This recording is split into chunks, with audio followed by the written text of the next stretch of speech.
Hello, good afternoon, everyone. Uh, Today will be our webinar on transfer pricing under Income Tax, Customs Act, and GST. This is the last session of our webinar conducted series of webinar conducted of this series, and definitely we would be coming out with regular updates on webinar. Last week we had webinar on relevant topics like economic realities of lockdown and afterlife, and perspectives of fame for payment of wages and salaries, which is definitely a very crucial topic at this period of time, wherein there is no work done, and no employees are there. So we had a session by our chairman Venkat sir. Then the important component of our GDP served by the MSME sector, the issues faced by them, the alarming point for them, and alarming point for them, and how to go about for them, because efficiency and productivity will play a major role now in survival, for the survival of these MSMEs, which was taken by our founder Naval sir. An important clause right now is with respect to the contract, in various contracts, the force majeure clause, wherein how it can be affected, with when it can be invoked, what are the criterias, and that was taken by Advocate Kiran Savle. Risk mitigation in forex was taken by Advait, who is a director in for financial services, with Sol Financial Services. Then with respect to what the government has done to bring about with respect to compliances issues in various taxations, a comprehensive review, and also with respect to suggestions, what the industry is expecting with different from different perspective, has been delivered by Manoj Malpani. And then we had a knowledge series with respect to customs by Manoj, GST by Naval sir, and also with respect to the foreign trade policy with the background of the WTO arrangement, and what would be the fate of EPCG license or UE license, how to plan about it, how would the MEIS will be there, or it would be shifted to some different scheme. So we had this webinars for during this lockdown period for you all.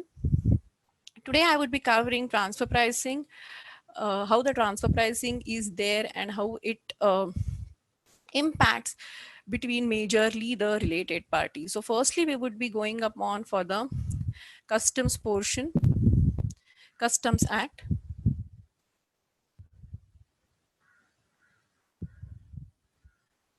Now, customs is basically on import and for export of goods related. We had already a session on this, but just to have a quick review, Section 12 is with respect to the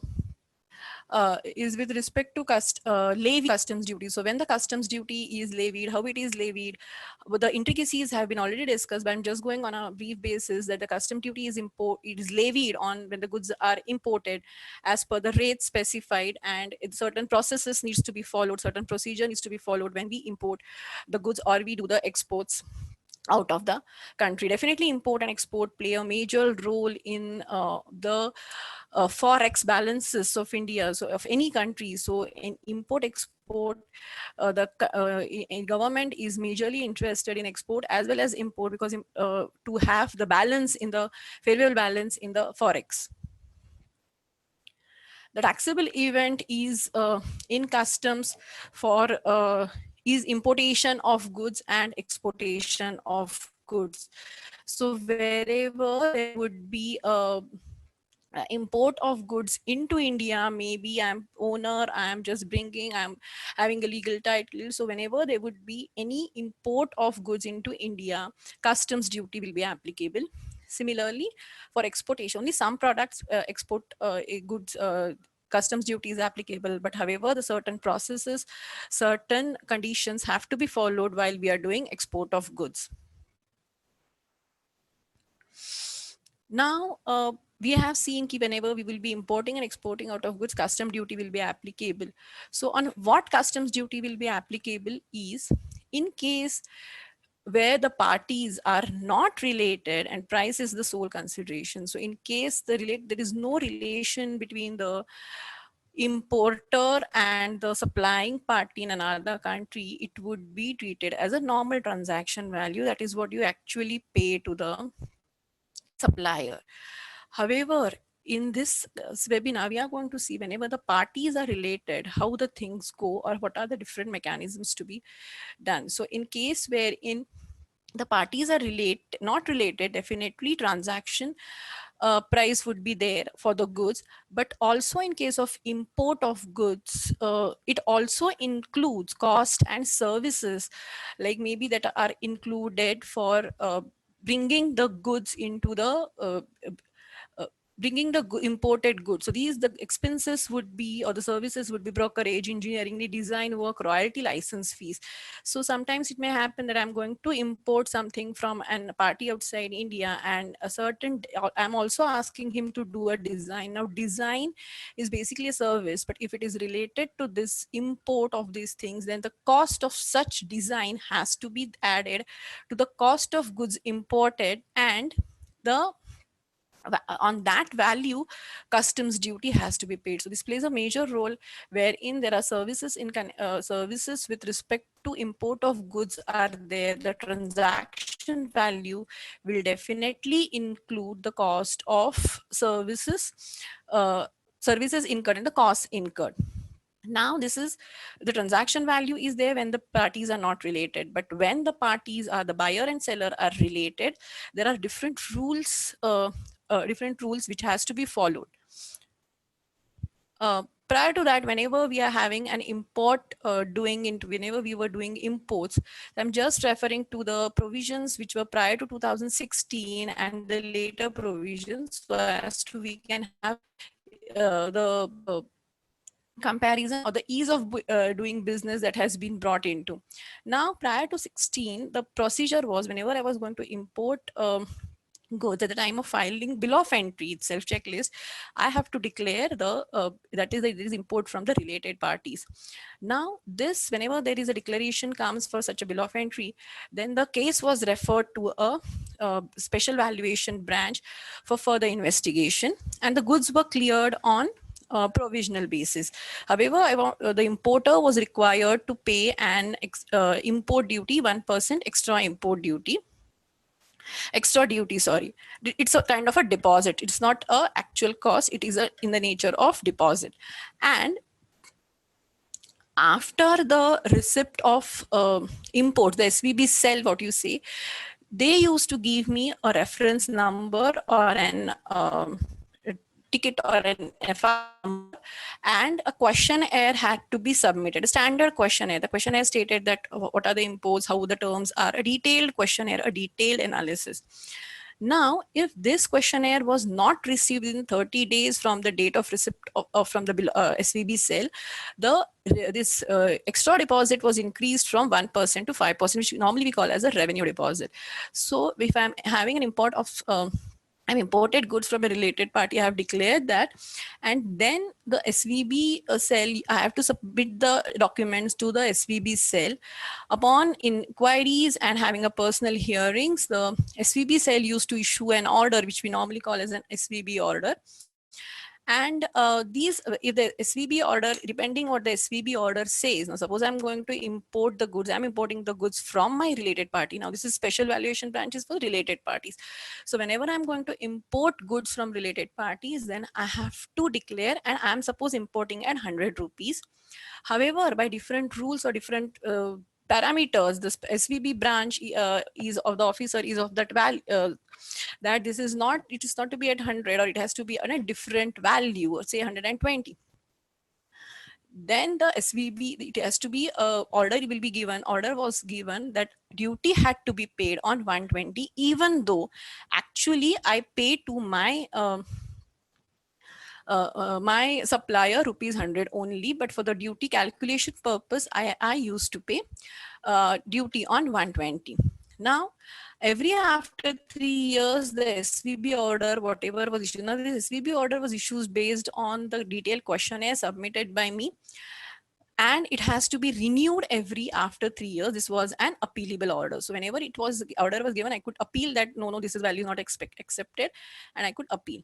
Also, if there is an after my I have completed my, I have received the SVB order, then I could apply for the refund of the revenue deposit, or uh, for the refund of the revenue deposit. Now, there were, after 2016, a circular was issued by customs, wherein firstly what they have done is they have exempted certain small importers from this SVB process itself, even though they were from related parties. So it may be sample prototypes, and maybe a duty was exempted, but it was unconditional exemption. So whenever we say in customs duty, we have already said that there are definitely exemptions have been given on customs duty, but they are sometimes unconditional and upfront. So anyone imports, the exemption from duty is there. However, there are certain uh, uh, exemptions which are conditional, that is, on satisfying certain conditions the exemption will be applicable. So EOU, STPI and SEZ imports are under the conditional imports. So they still continue. So whenever an EOU imports from a related party, the SVB process still continues in the new era as well. And small transactions less than 1 lakh but not exceeding 25 lakhs in financial year, these were also exempted from this special valuation. However, in other cases, what we need to do is, while doing an import, we need to file an advance bill of entry with appendix A details, that is the detail of import, from whom I am going to purchase, what are the payment terms, how are the goods, is there any agreement with respect to the technology or any other kind, what would be the payment terms, etc. So I would be filing an appendix A at the time of filing the bill of entry itself, and I would be submitting that. Now this would be reviewed by the custom officer, that how is the what is the import, what are the terms, how is the price value, and if he requires, if he deems fit, he will refer the case to the commissioner within 3 days from the receipt of this. Now, commissioner would review this case and decide whether it would be shifted to SVB. Directly, it will not go to SVB now, SVB itself, because it used to unnecessarily create a lot of timing issues and compliances. So the commissioner would decide on merit basis that whether it would be go to the SVB cell.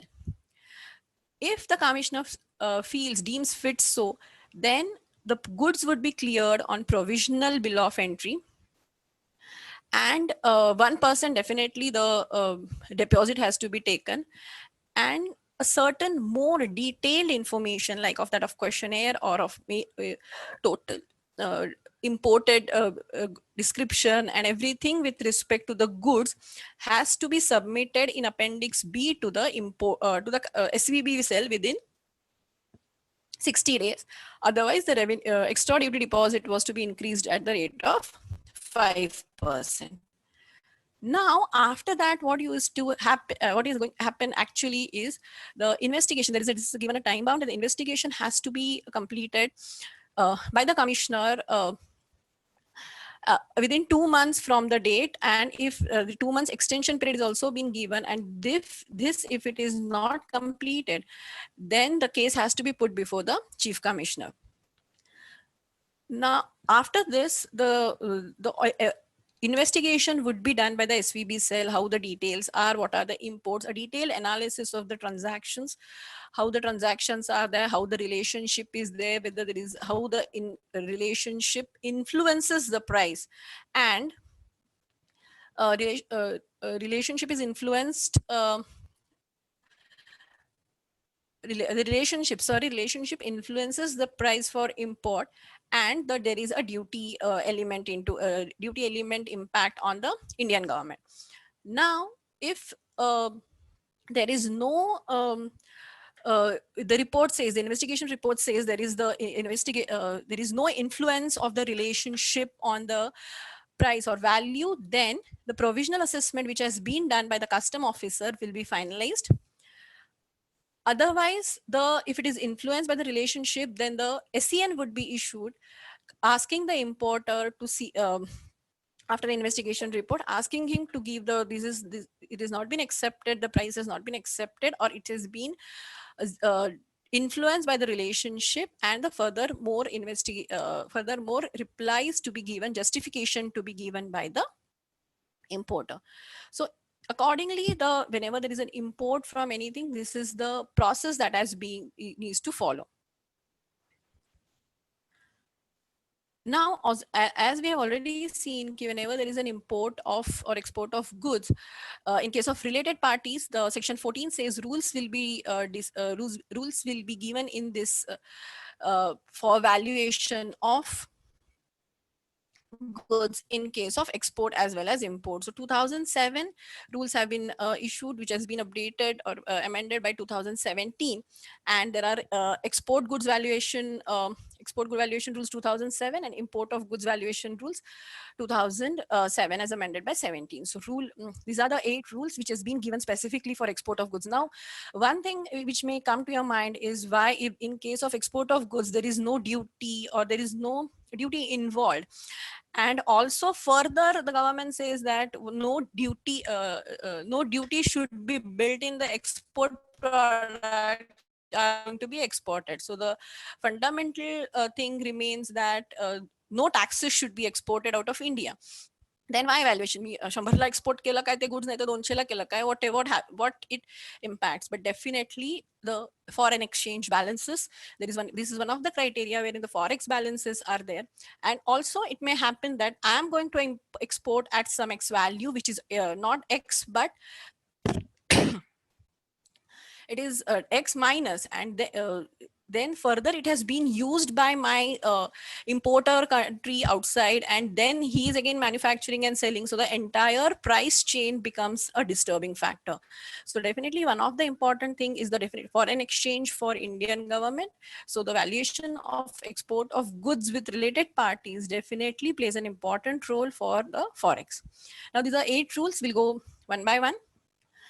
The definition of goods of like kind and quality, because if I'm going to export a mobile, then the government says ki if you are exporting and if in similar characteristics, similar goods, identical goods, we go into it, but same mobile, if in more or less same, if another party in India is selling it to an unrelated party, then what would be the price? So for this, the goods of like kind and quality plays an important role.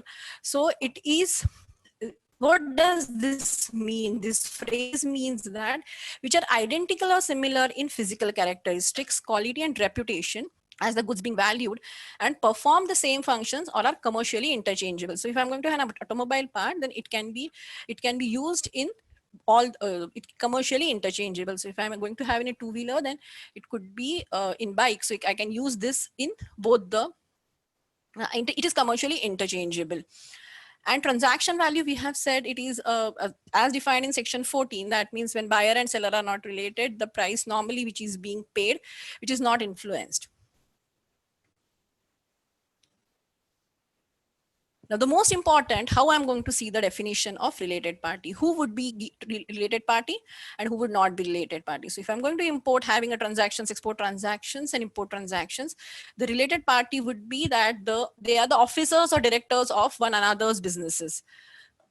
They are legally recognized partners in business, employer-employee, controlling, shareholding, or holding is 5% or more. So this is a very 5%. We will see in how income tax and GST it goes, but in customs it is as meager as 5% controlling. So anybody if is controlling directly or indirectly 5% of the shares, then they become the related party.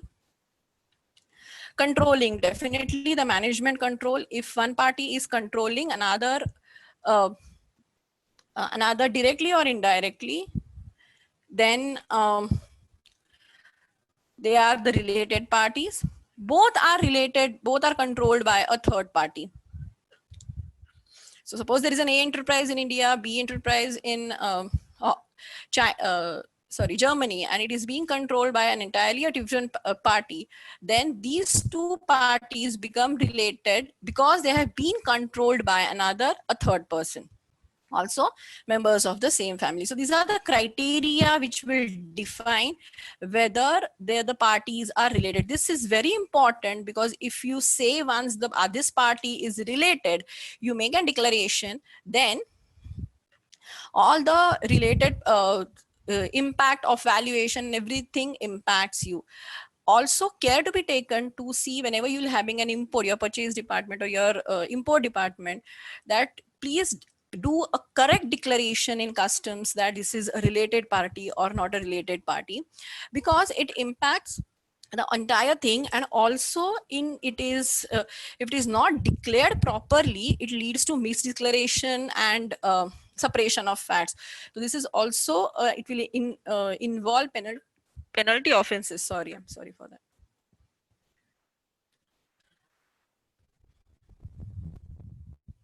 So it includes legal person. Now what does the valuation says? That the transaction value, even if the buyer and seller are related, if the relationship doesn't influence the price of export, then transaction value will still be considered as an value for the purpose of export of for a customs purpose. However, if it is being felt that this value is not, it is being influenced by the relationship, then sequentially we need to follow certain rules. We'll so see what are those rules. Export by value by way of comparison. So here comes the definition of goods of like kind and quality exported. So if I'm exporting currently mobile, and then I'm exporting mobile, so what are the, how it is being compared? So what would be the value of the same mobile, basic like of the same like and kind quality mobile, that how if it is being exported to other buyers? So if that this is, it can be compared, so that will be one of the determination factor for export value by comparison method. However, there would be a certain factors, because see, I may be exporting this mobile by of 100 quantities, and the date would be different, or the commercial terms will be different. Also, if it could be, so these adjustment factors has to be considered, that what would be my in code terms, how I'm going to export, whether I'm going to my total consignment is DDP, because I'm going to give everything at his door delivery, and the other person is not giving, it's going only FOB. Then to that extent, adjustment with respect to freight and other things are required to be done. Also, with respect to the quantity, so what are the quantity and the date of exportation? If the date of exportation is also two, because if it is 6 months ahead data, then it is not at all not much comparable. We have to see actually how it moves. Then next we would have a computed value, wherein the cost of the importer says the cost of production manufacture, this is the production charges that I have incurred, this is the design charges and other charges if any, and this is the price of amount towards profit. So if the amount could not be determined under 4, if it is not by export by value comparison, then I have to go for this computed value. So I have to follow a sequentially, that I have to go for cost of the computed value.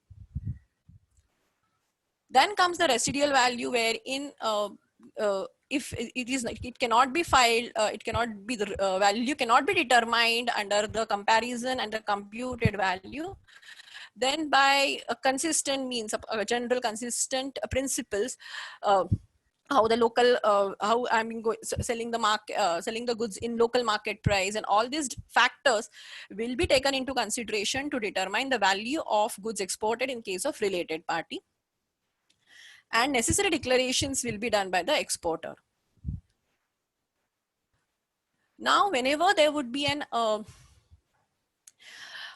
officer, the importer states that this is the value that it is going to be declared on the shipping bill. But however, in case the officer is not agreeing to this value, then he may reject, he will reject the declared value, and a reasonable the opportunity would be given again to the exporter to prove how this would be. And after the total investigation and the justification, the value would be uh, de- uh, accepted.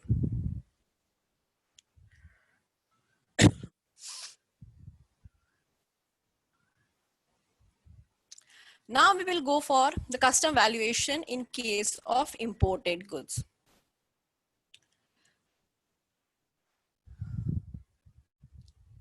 Now, in case of import of goods, the valuation with respect to related party plays an important role, as I said earlier, because there is directly a duty impact on all import of goods. We have a duties rate, and we pay today. It's a interstate supply, and hence whenever we import anything today, we pay BCD plus IGST into IGST. So we are already done this in the GST session. So import of goods, whenever it would be from a related party, there will be a duty impact, which is an important thing.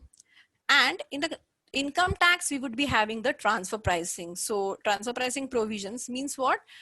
Also, the income tax says that if you are bringing in goods for raw import, then at what price it should be at an arm's length price that the income tax provision says. Now here creates a challenge, because see, suppose I'm importing goods of say 100 rupees. Okay, normal transaction value is 100 rupees. So what I do is I will pay on it rate of 7.5% plus 18% IGST duty. Okay, so this is the duty I pay. So say 18 plus 7, 25% on a assumption basis, 25 rupees I pay duty on it. However, in case of related party, the custom officers, or by using these rules, what we are going to say, it is the value is assessed at 120 rupees. So now what happens is, on 120, I will be now paying 25%. So if the rate comes 25%, so I'll be paying 30 rupees. So okay, so good. Customs Indian government is getting good revenue. So because of valuation of goods on a higher side, I am getting a 5 rupees extra duty. However, now in case of income tax, the same opposite thing happens. Normally, same transaction I'm considering, 100 rupees I'm going to purchase import goods from my related party outside India.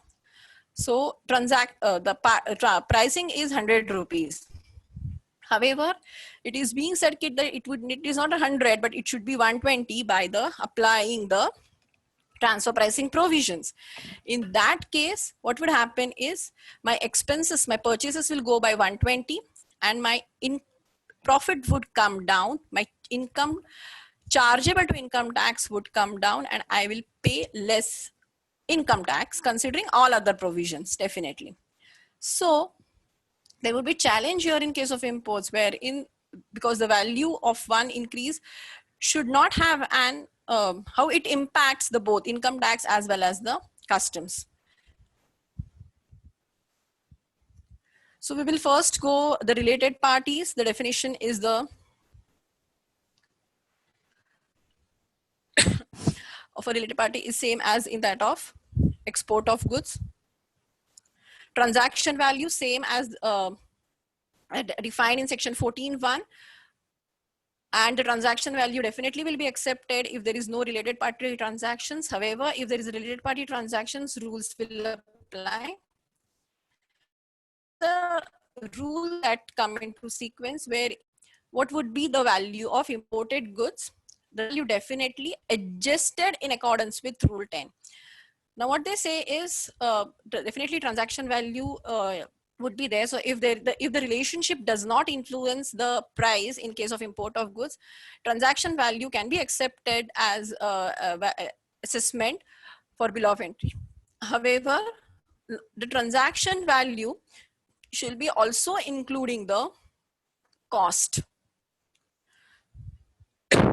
So whenever we would be I already said we would be incurring the cost, but which are not included in the price or payable for the imported goods, commission, brokerage, containers, packing, labor charges, anything which is being incurred but it is not included at the price payable for that such imported goods. So suppose I have a transaction with my supplier that 100 rupees is there, I'm going to purchase. However, I say ki I'll pay you separately for this cost of container or cost of packing 10 rupees separately. In that case, this 10 rupees has to be added to the cost of goods that are being imported. So the transaction value is not only the price actually paid or payable, but also includes certain costs incurred for that.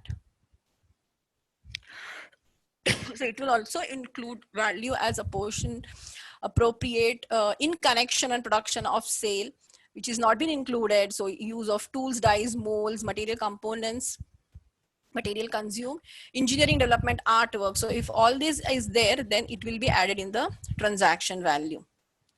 Royalties, uh, anything royalty separately paid, license fees paid indirectly or directly, so and which is not forming a part of the transaction value, definitely then it will be added. Now suppose case happens wherein I am importing goods and I have paid certain charges for royalty or charges for IPR related to any cost or anything, wherein import of services takes place.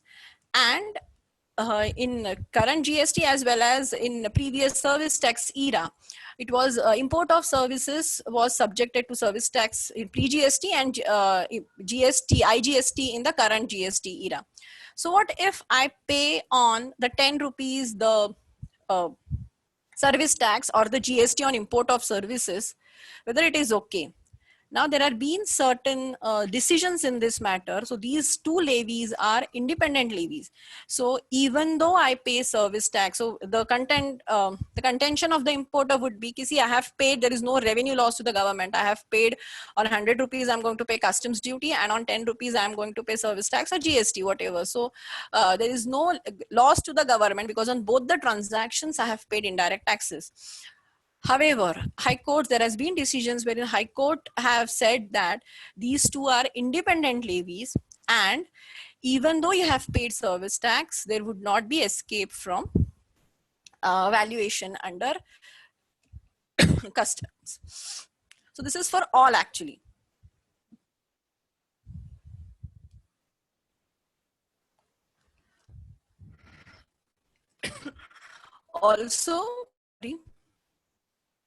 Also, if I am going to import on FOB basis, then if the cost of transport, if it is not ascertainable, I add 20%. So whenever it's a normal formula, whenever we apply, go from FOB to CIF, we add 20% towards cost and 1.125% towards the insurance and freight.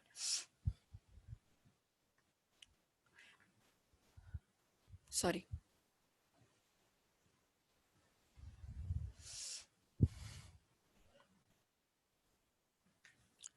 Now we go for the actual valuation for imported goods. So transaction value, if there is no relationship. So we'll see the D point that when buyer and seller are not related, or when buyer and seller are related in a transaction value is accepted for the custom purpose, then the following rules shall be formed or it will be applicable. So whenever the buyer and seller, rule 3.3 of valuation of imported goods states that when buyer and seller are related, the transaction value shall be accepted wherein the relationship does not influence or did not influence the price. However,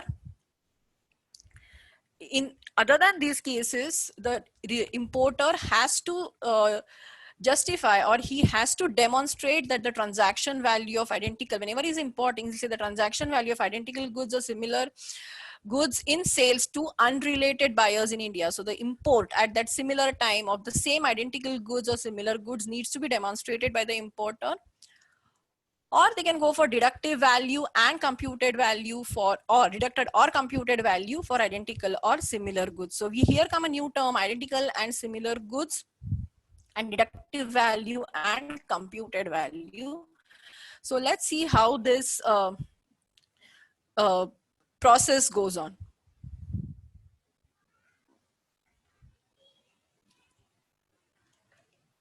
Identical goods.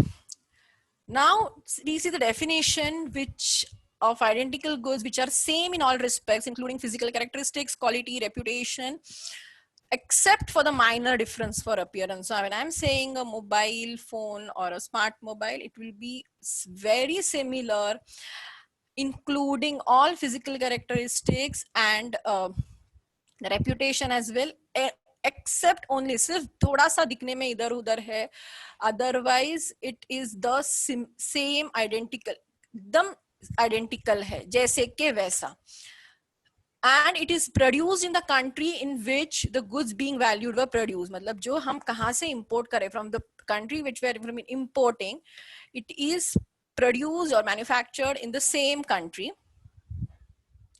If such data is not available, then there is going to be an adjustment with respect to the how it would be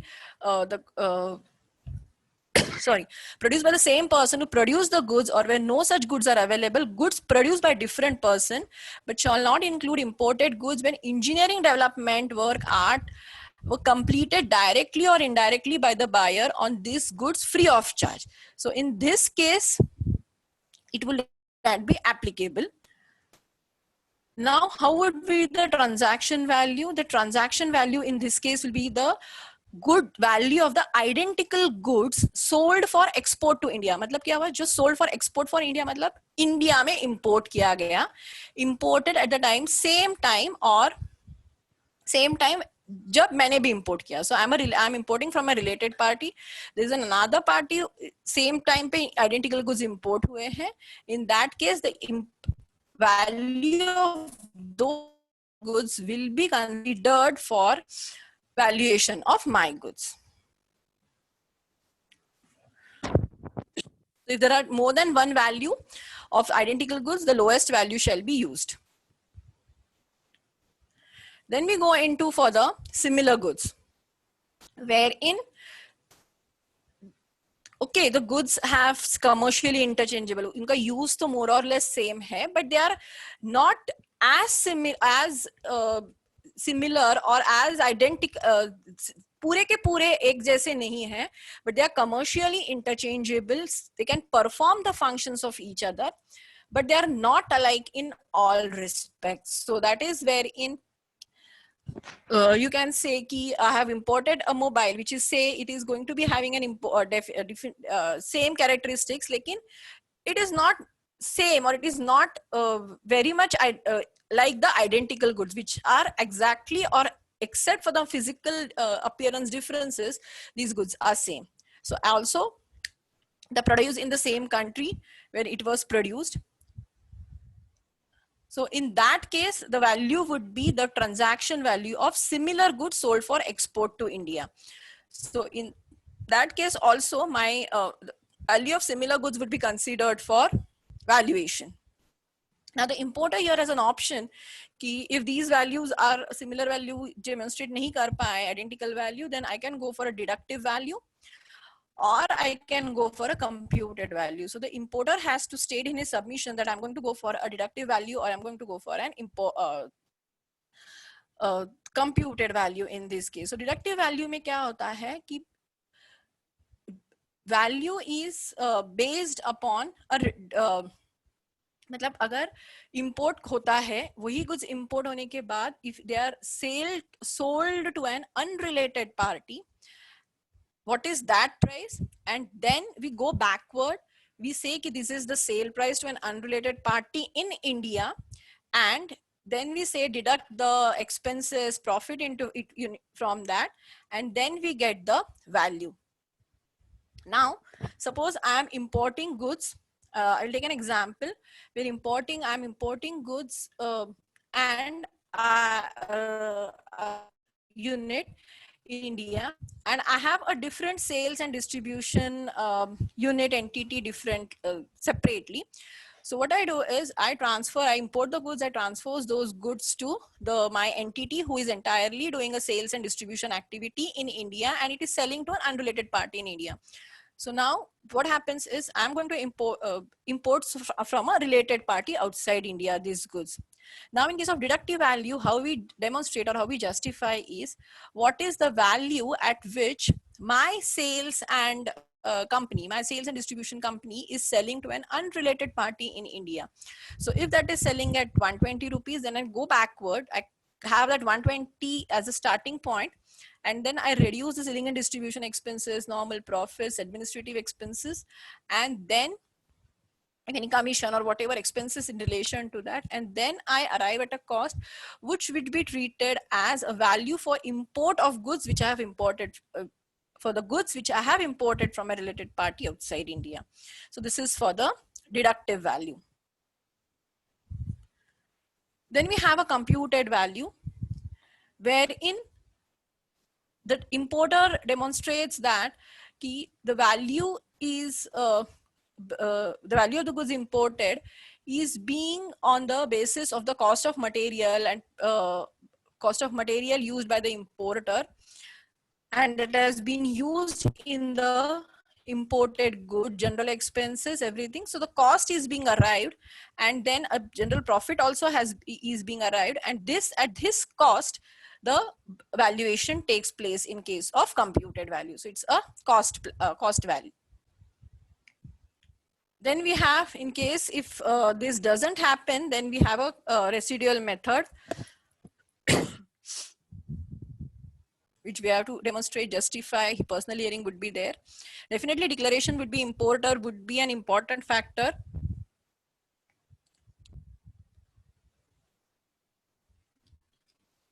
Now go for the income tax transfer price provision. So whenever we would be having an import export transactions from a related party, what would be the impact in income tax? So 2001, the income tax transfer pricing provisions were brought into effect for income tax section 92, and certain terms like international transactions, arm's length price were introduced to make the international transactions to safeguard the income tax revenue. Now, what is the section 92 says for transfer pricing? So what the general terminology of transfer pricing would be, if I am from now, we are going to see from income tax perspective. So whenever we are going to have an import or export of goods, services, anything with respect to from outside party, international transaction in related party, in income tax, we call them as associated enterprise, AE.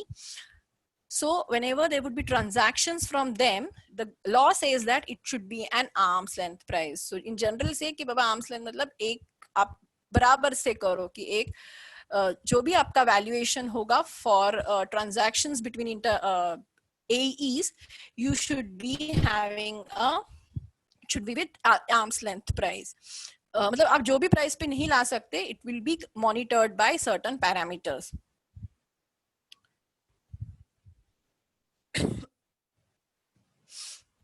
So any international transaction, and also with respect to allocation, apportionment, contribution or expense. So सिर्फ transaction, international transaction define किया ही है, but also in wherever, because you have a parent company in Germany, you have a manufacturing company in India, they do a cost allocation to you or apportionment of certain expenses, or they give benefit to you in case of certain cases, then how this will be, then also the transfer pricing provisions will be applicable.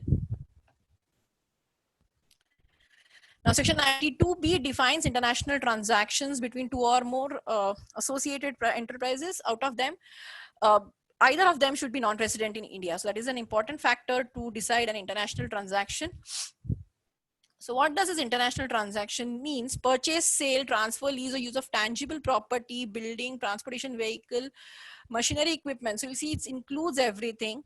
Also intangible. So tangible property cover किया है, intangible property किया है, capital financing including long-term capital, short-term lending, anything with respect to guarantees, like maybe corporate guarantees देते हैं, parent company ने दिया है, then also we have to look it from transfer pricing angle. Provision of services including market research, market development, administration, technical design, consultation, and anything which will be having an impact on the not only profit, but it will be any restructuring, reorganization. So shareholding change kiya hai, anything which is being capital issues, structure changes hai, then also it is going to have an it has to be scrutinized. The transaction has to be scrutinized from transfer pricing angle. So first is if it is having an impact on profit, income, losses, or any goods, purchase of goods, services, anything, allocation, bank financing, everything has to be scrutinized. International transaction have to be scrutinized from the perspective of transfer pricing. Then comes an associated person, because in transfer pricing, when it will be applicable is whenever it would be an associated enterprise involving an international transaction, then it is said it has to be at arm's length price. So associated enterprise, now it is a parlance of related party. Customs we call it as related party. In income tax we call it as an associated enterprise. This is a very major and exhaustive list. Who are those associated persons? Directly or indirectly, management, control capital of other enterprises. So directly or indirectly, अगर shareholding है, management है तो directly or indirectly persons who participate in management, the same persons who participate directly or indirectly through more intermediaries in the management control of other enterprise. So पूरा management control देखना है, capital shareholding कि who is controlling whom, how it is. So it's not only through shares, holding of shares, but it's also management and control. Then two enterprises shall be deemed to be associated if 26% of the voting power is there. So in any organization, if the associated enterprise holds 26%, they are deemed to be an AE. Indirectly or directly, 26%, I think it's repeat. Loan advanced by one enterprises which not less than 51%. So if there is any financing funding and if it is exceeding 51% of the book value of assets, then they are deemed to be an associated enterprises. Guarantee देते हैं कि one enterprise guarantees more than 10% of the total borrowings of the other enterprises. Then they become an associated person, and any transactions between these two persons needs to be scrutinized from a transfer pricing angle. So this is an important कि पहले AE है, तो अगर AE हो जाता है, then we have to see the transactions into it. So to determine AE for an organization, we have to consider all these factors. So board of directors है, technology dependent है कि wholly dependent on use of know-how, patent, copyright, trademarks. Then 90% of more raw material are consumed, एक से ही ले रहे हैं पूरा, then that becomes an AE. And definitely these conditions are influenced, the prices are influenced by this relationship. Individually या jointly तीसरे को ये कर रहे हैं control. Hindu undivided family है, तो any enterprise is controlled by the member of such Hindu undivided family, association of person है, तो 10% of interest, and as may be prescribed or residual. Now in 2000, this was with respect to the international transactions. तो ये तो जब बाहर के होता था, then it was international transactions, then definitely the price would be impacting the value would be impacting my income tax and everything. So definitely related parties, say transactions international was introduced in 2001. However, in 2013, domestic transactions, अभी क्या होता है कि domestic transactions में भी, in case of international transactions में क्या होता है, the rate of taxes may be different in different countries. So in order to have a tax arbitrage, or in case of tax planning, what an parent organization or organizations on a global level can do is they can internationally plan such transactions that wherever based on valuation perspective, they can have an overall reduction in the taxes. So suppose I have a parent company wherein the tax rate is 40%, and in India the tax rate is 22% or 25%, whatever. Then in that case, valuation is so done so that there will be a minimum income tax or taxation. So that was from international taxation perspective, hence transfer pricing came.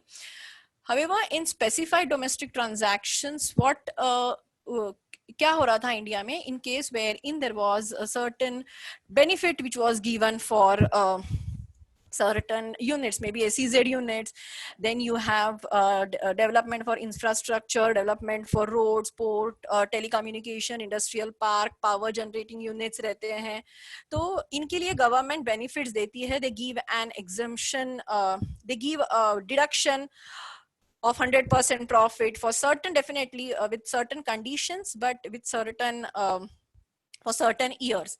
So in that case, what happens is, if I transfer the goods or services to these units when there is a low, there is no income tax on the profits earned, then the tax can be the tax can be a tax planning could have been done by organizations, has been done by organizations actually. So suppose I'm supplying goods to SEZ units, wherein they were claiming the exemption. So SEZ units were having an income tax exemption for 10 years and subject to 5 years that they plow back their profits. So suppose I am supplying, I am a DTA unit, manufacturing unit, and I am supplying goods to SEZ unit, and the SEZ unit is my exporting the goods out of India. Now, suppose in normal parlance, I could have done this at 100 rupees. So whatever I manufacture in my DTA domestic unit, I supply it to my SEZ at 100 rupees, normal transaction, the SEZ manufactures, and they supply further. So 100 rupees becomes an input cost for the SEZ expense, and they sell it outside India, profit is being generated, the profit is exempted. Now, what I do is, instead of 100, I do some kind of valuation and I give it at a lesser value. So now 100 का जो transaction था, I'll do at 80 rupees. तो मेरा भी cell 80 rupees से हो गया. मैं भी जो 100 rupees पे इनकम टैक्स भर रही थी, 100 minus the actual taxable income पे जो आता है, now I'll start with 80 rupees. And also, even though I transfer it at 80, the entire profit there is exempted on export of goods by the SEZ units. So in proportion to that, so that benefit the SEZ is also having. So in order to curb all these transactions, domestic transfer pricing or the domestic specified domestic transactions were brought into the tax net with effect from 2013, and the initial limit was out of 5 crores. But from 1718, it was the limit was extended, or I think 1617, the assessment year 1617, the limit was increased to 20 crore. So any transactions having 20 crores and above in these tax benefit, tax related matters, जहाँ पे tax rate different है. Normal case में क्या होता है, I am selling to my party, we are on the same tax net, and there is no revenue impact or tax impact for the government. However, where this being a tax holiday, tax deduction exemptions has been provided by the government in certain cases, and there is a transfer of goods and services between these organizations, then there is an impact of tax to the government. Hence, this concept was brought.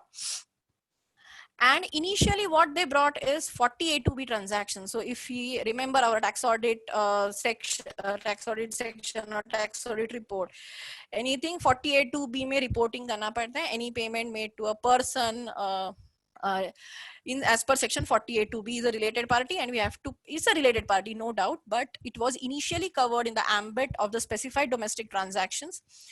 However, from assessment year 17-18, they have excluded 48-2B, giving a major relaxation to the taxpayers, because unnecessary क्या होता था कि valuation sub any, because see, in 48-2B we report anything which is domestically a related party, so maybe management fees, and that becomes an incomparable factor कि बाबा the director's remuneration, management fees है, so that is an incomparable factor, and unnecessary it was rooted to the transfer pricing provisions in certain cases. Hence 48-2B transactions related party were excluded from domestic specified domestic transactions.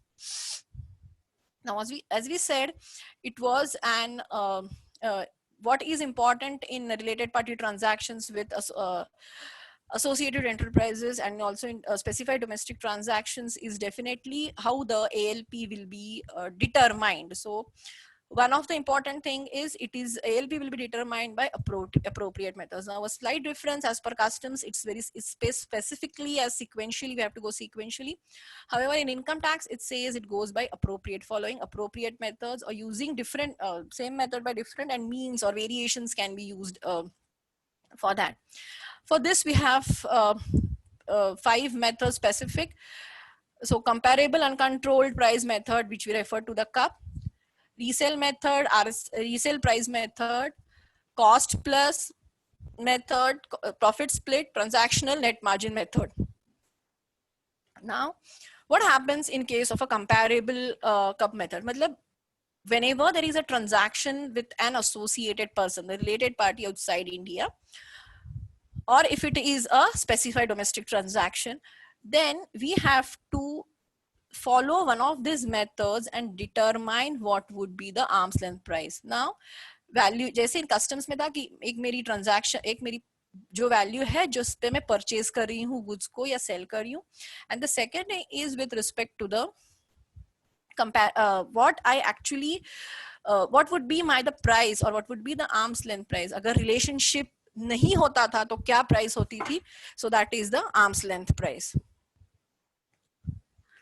Now, how this CUP method goes is we have to first go for identification of price charge for transactions which are comparable and uncontrolled.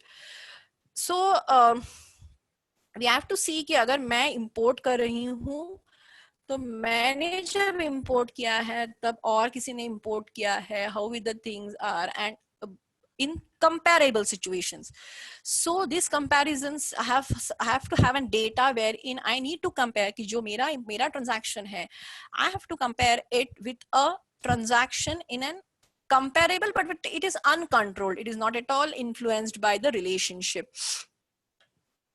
So definitely we have to identify those transactions, adjust the differences, maybe because on commercial levels, on quantity levels and date differences वगैरह हो सकते हैं, इनको terms differ हो सकते हैं. To that you have to adjust the differences in these prices values. And these comparables can be internal. मैंने ही purchase किया है, internal किया है, या मेरे सामने वाली party ये कर रही है. How that the comparable can be either an internal or an external. However, the challenge remains with respect to the direct transactional कि मुझे same way में compare करना है. So I have to have a transaction. जो मैं transaction कर रही हूँ वैसा transaction दूसरा भी होना चाहिए. Maybe ऐसे भी हो सकता है कि I am manufacturing my parent company is specially manufacturing a capital goods for me and they are sending it to me. So ऐसा है ही नहीं है, there is no comparison of such capital goods for such technology, then there cannot be a comparable factor. So in that case, CUP method would not be applicable. So the challenge for finding comparables is a limiting factor under this method. So I take an example. We have an AE in country P and AE in country Q. Actually, it's an I forgot to read Q. So in the blue, it's Q. And there is a transaction which we say tran 1 between this and importing goods from country P to country Q, I say. Then country AE1 in country P is also exporting to an unrelated buyer, that is a transaction 2. And myself AE2 in country Q, I say, is also importing from unrelated supplier outside India. So I hope you got this these various transactions, And the transaction 4 is a transaction हो रहा है between unrelated supplier and unrelated buyer. Just to repeat, AE1 and AE2 are related party. Country P to country Q goods are here. This is the first transaction. There is another transaction. AE1 is also supplying the same goods to an unrelated buyer in India. So this is transaction 2. Unrelated, I'm also purchasing from an unrelated supplier outside India. So transaction 1 and transaction 2 becomes an internal comparable for me.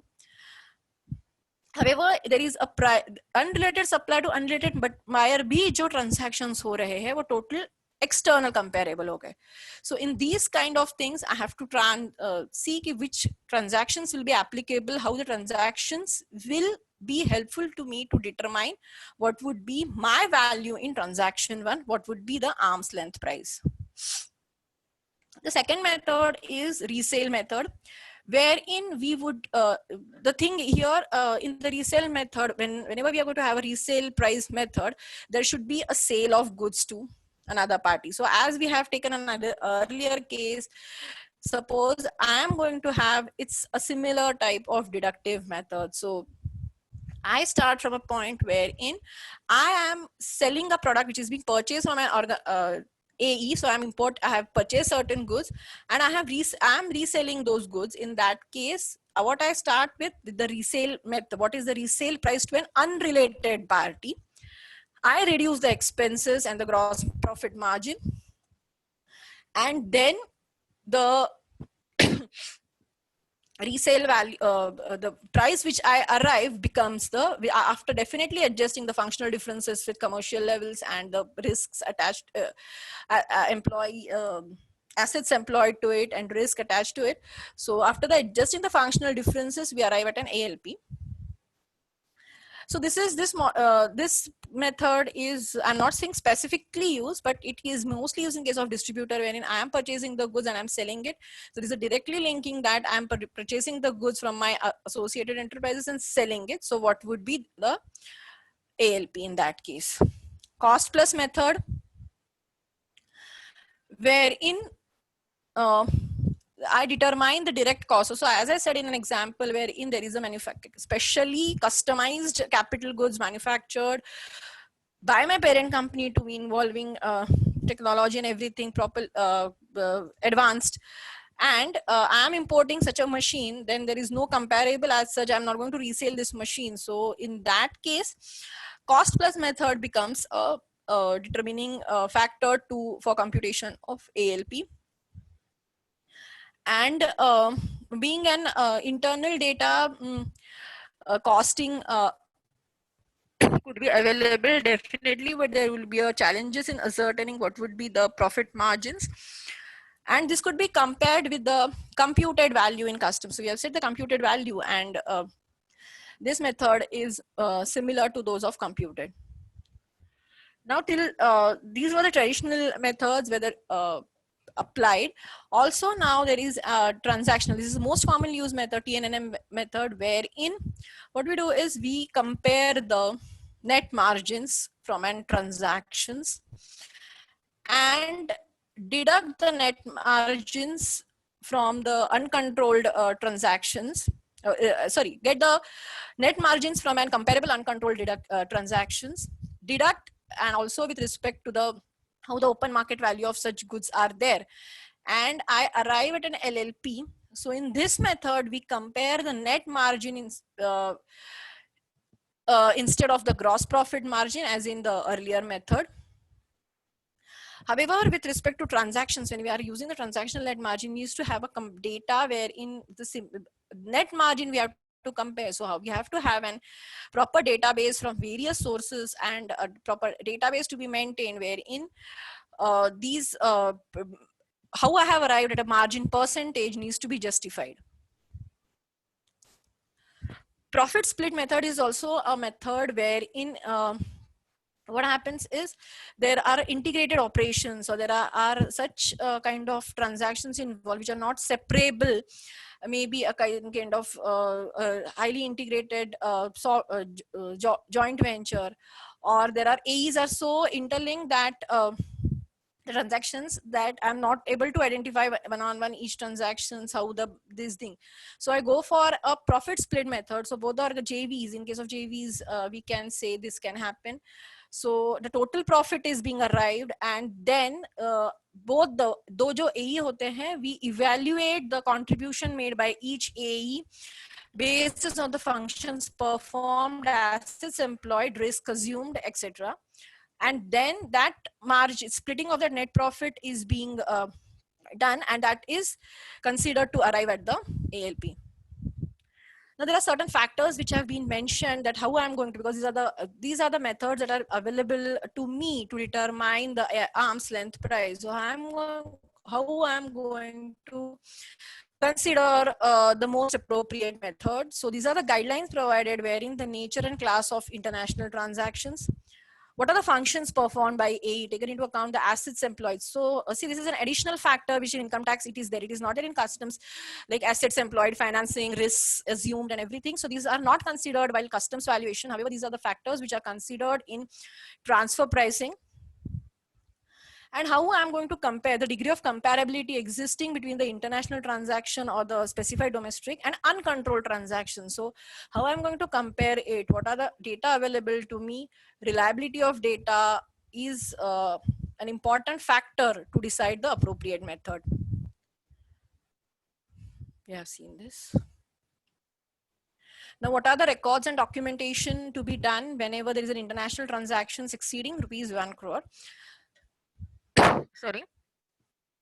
So in that case, firstly is ownership structure, shareholding pattern. जो मेरे ये है, मतलब ऐसे भी होता है कि some shares are being hold, my shares are being held by my parent company. That company is also holding share in another company in Germany. So all this structure जो है पूरा shareholding का, that has to be properly maintained for the transfer pricing related matter. Multinational group ka business, a broad description of business and industry of the assessee, me and also my all the AEs are going to be a what you say, we have to keep all the data with respect to the business and profile कि उनका legal status क्या है, country of tax residence क्या है उनका, then what are the addresses of that unit functioning, the nature and terms and international transactions जो हो रहे हैं AE के साथ में, what are those and what are the terms, because sometimes I may be importing from my parent company on a CIF basis when I'm importing from another associate person in other country on some another term, so that terms has to be maintained. All this data information has to be properly maintained. Description of functions performed, risk assumed and assets employed. What uncontrolled comparables I'm going to take into comparison. So जो मैं दूसरी transactions ले रही हूँ, what I'm going to take, that record also has to be taken. Explanation that why this method is not applicable, negating or specifically pointing out that this method is appropriate for me for these transactions. Explanation, justifications and working has to be properly maintained to comply with Rule 10D of Section 92D for transfer pricing. Compliances, we have 3CB duly certified by chartered accountant. We know that we submit a transfer pricing report on or before online. It has to be submitted online through the auditor's login, and it has to be filed before income tax filing or 30th November. And the report 3CEB, it gives all the details of starting from who are my AEs, what are the transactions, how the ALP is calculated, determined, and what is the method that is being used to have this, and whether the value as per books of accounts and the ALP, there is any difference which is going to be impacting my taxable income. With this, we go for the GST. Why we are GST valuation? Because in GST also, we had a detailed session, 2-day session of Naval sir with respect to GST, it's, the levy, chargeability, coverage, and so in a nutshell, what to determine under GST, what I require is the activity, whether it is falls under the definition or coverage of supply. If it is a supply, then whether it's a goods or services. If it's a supply of goods or services, whether it's an outward supply or I have to charge an RCM on it. The place of supply will determine whether it is an intrastate or interstate, because intrastate I would be charging CGST, SGST, inter I would be charging IGST. Then the important topic for this today is value of supply in case of related party. That is the open market value, OMV, that we see. And in case of unrelated party, it would be a transaction value. The time of supply rate applicable, documents and reporting returns.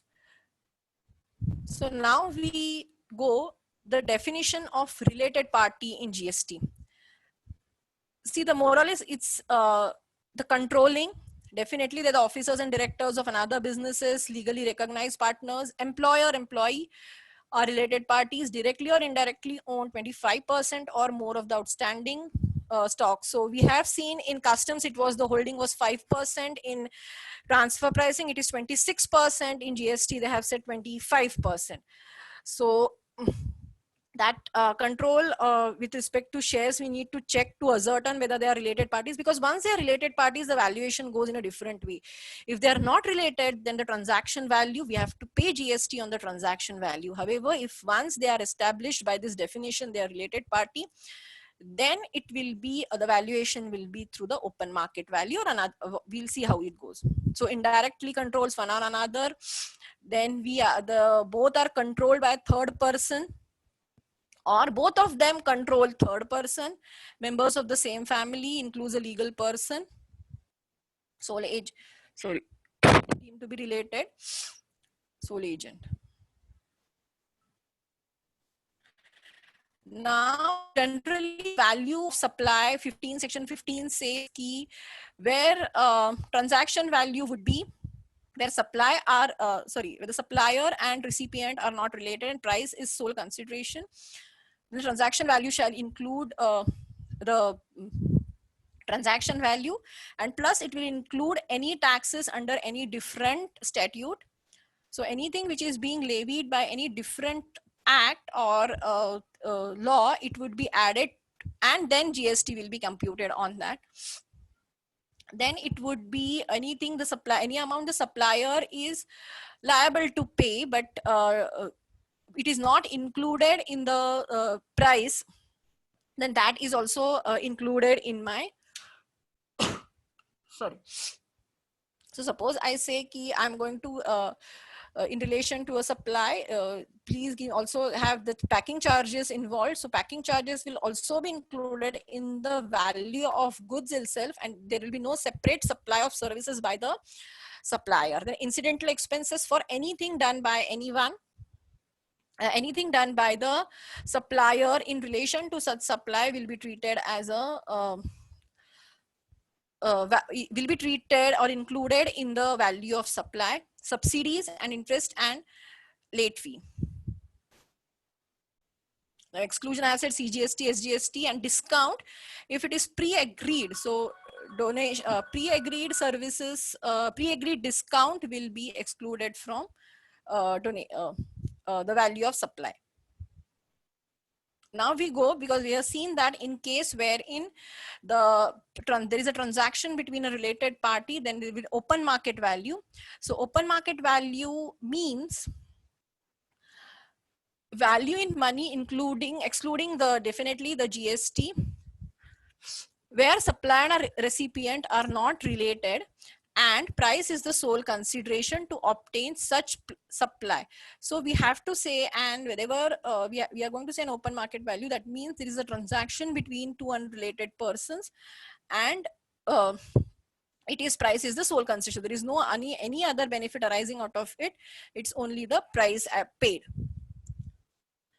And supply of goods or services or both of like kind and quality means made under similar circumstances, that is characteristics, quality, quantity, functionality, components is same or closely substantially resembles the another one. So that is the supply of goods or services of like kind and quality. Now sometimes we in pure agent, what happens is sometimes I do an activity on behalf of somebody, say I take an example of CHA. So CHA does all the activities on the behalf of the importer who is specifically appointed or through a contractual obligation. So the CHA does all the clearance activity, pays the necessary charges on behalf of the importer, and clears the goods. And there are two payments to the CHA by the importer, one in relation, one with the charges that the CHA has paid for on behalf of the importer to the various authorities arranging facilities, or and the charges for these activities taken. So the wherever in case the activities performed by the CHA on the behalf of the importer, in addition to the services rendered by him, would be a pure agent concept, and GST will not be applicable into that.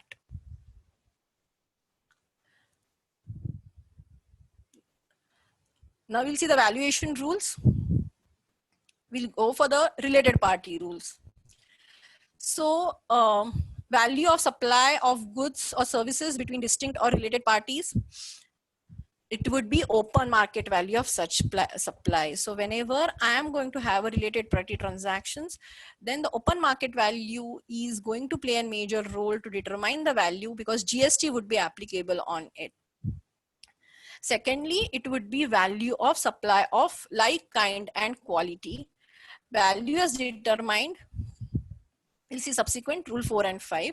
Also, an option is given to the supplier that he may charge 90% of the price to the recipient, what he is charging to an unrelated customer. Now take an example. I am a manufacturer in Maharashtra and I am manufacturing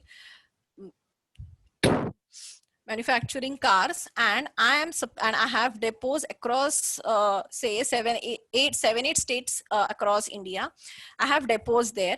So I manufacture cars in Pune and I supply those supply these cars, do a stock transfer, and give this supply these goods to my depots. So as you're aware that though it's a without consideration, stock transfer would be covered under supply and GST would be applicable to it.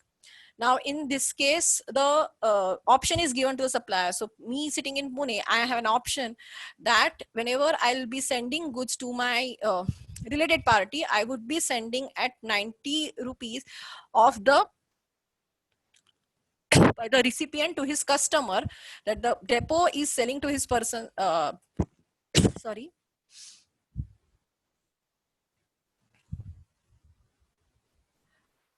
So whatever the price he is charging to his customer, at 90% I can go, because this will avoid the accumulation of the ITC at the depot.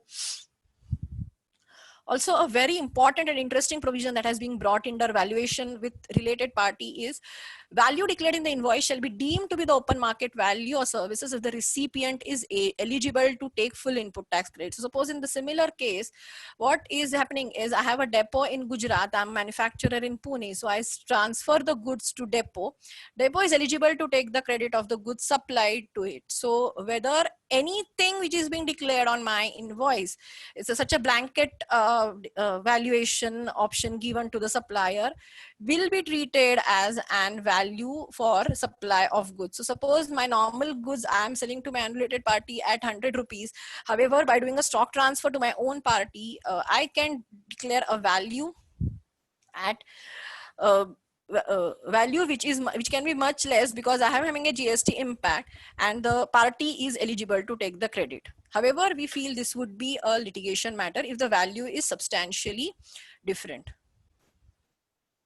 Then cost we have, as in case if the value cannot be determined in case of related party, then in cost 110% of the cost of manufacture, 110% of cost of acquisition. The residual method is generally accepted principles and provisions of section 15. Now, as I said, with respect to the provision, pure agent, he is making on this behalf. Just I'm linking with import rate of exchange for GST purpose. In case of transactions other than Indian rupees, it would be for taxable goods, it would be rate notified by the customs, and taxable services, as per accounting principle. Now, some examples for related party transaction is if I'm going to have any kind of stock transfer or raw material, capital goods, I'm shifting printing and stationery from one location to another because I'm purchasing in bulk in Maharashtra and I have registrations in Gujarat and Madhya Pradesh. So I'm purchasing in bulk in Maharashtra and then I'm transferring this stationery to my other 2 units. Then this would be treated as a stock transfer and to treated as supply, GST would be applicable. Similarly, if I'm going to say shift, say raw material, finished goods, whatever, so stock transfer to my the distinct persons, that means my registered person under the same PAN would be treated as a supply under GST, treated as a related person. Then sharing of expenses and allocation of expenses. Maybe I have in Mumbai, I have an, I'm having head office, so I have a direct indirect tax department, compliance team department, the compliance team, everyone sitting in Mumbai. And I share some expenses of this to my overall global to my other states as well. So there could be a sharing of expenses. One of the important transactions, employer-employee transactions, wherein they are related parties. So any kind of transactions between them, then the valuation impact needs to be checked. Yesterday, example was given with respect to canteen. So if I am providing canteen services to my employees, I am I have 1,000 employees and I'm purchasing or I have contract with my outdoor caterer to have that lunch at say 65 rupees, okay, and I am delivering it to I'm giving either free of cost or at a very subsidized value to my employees. So if I'm having 1,000 meals purchased, out of that 800 are to my employees and 200 are to other guests or anything, guests or contract employees. Then on 800, I may be giving totally an option that free of cost to them. So, but because I'm providing a facility of lunch and providing lunch to them, I am giving a service on which it is a related party transaction, and hence it would be treated, evaluation would be done an open market value. Now, how to determine the open market value in this case? Because I am purchasing this lunch for 65. So this is the price at which I have to pay my outward liability for provision of canteen services at the rate of 5%. So valuation in case of employer-employee needs to be checked. And also if I have a related party transaction, the GST, how it can be impacted. One of the transaction is when my related party is situated outside India and they have sent certain material for me to test in India. Now, as per the billing is done in foreign currency. So first of all, we need to check whether it falls under export of services. However, since the testing is done in Pune, the place of supply becomes India and the transaction is not falling under the coverage of export of services. So GST will be applicable, and hence it will be, the value has to be determined, being a related party, then how it is, the valuation has to be the open market value in this case, and GST has to be paid on the open market value.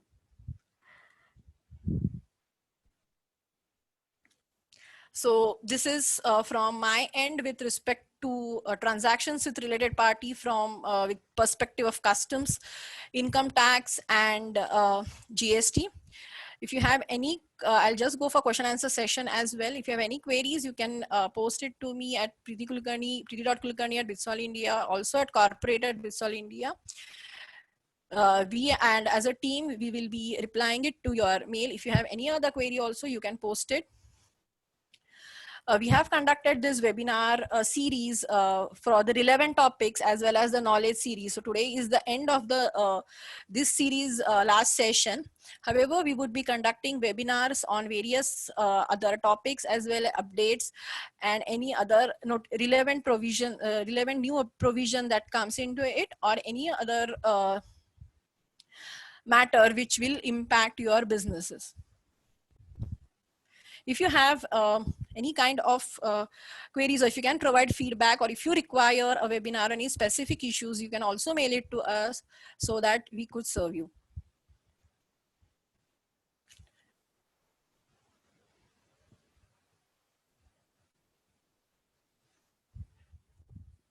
Now we go to the question answer session. Uh,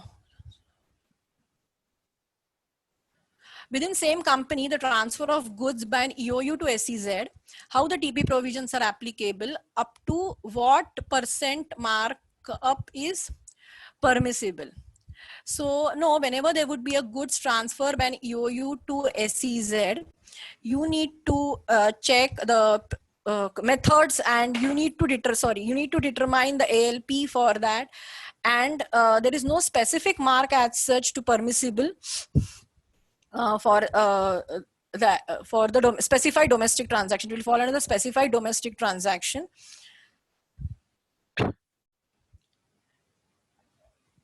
In the above question, how will be considered the Custom Act, and okay, so this was with respect to the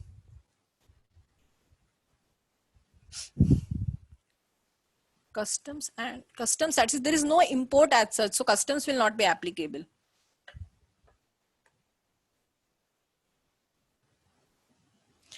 Another question: if identical goods not available and first time bringing the goods into country, then how valuation to be considered?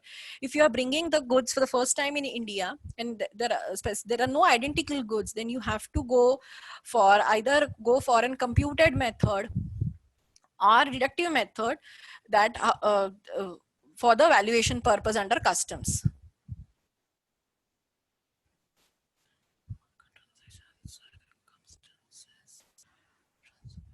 Normally, in what transaction or circumstance transfer pricing preferred or come into picture? If I have understood the question rightly, transfer pricing provisions came into picture where, because there was difference in rate, difference in tax rate in different countries, and also there could be a possibility of overall the tax impact of the tax on the transactions because of the different in tax rate.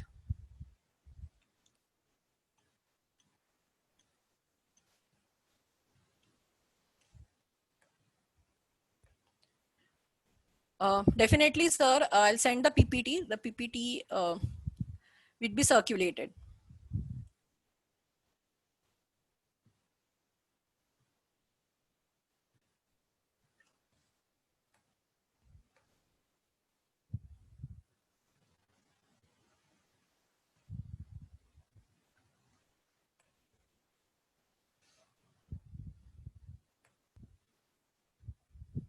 So I think I have answered all the questions. So thank you for attending our webinar series, and thank you for patient hearing for this webinar. Thank you.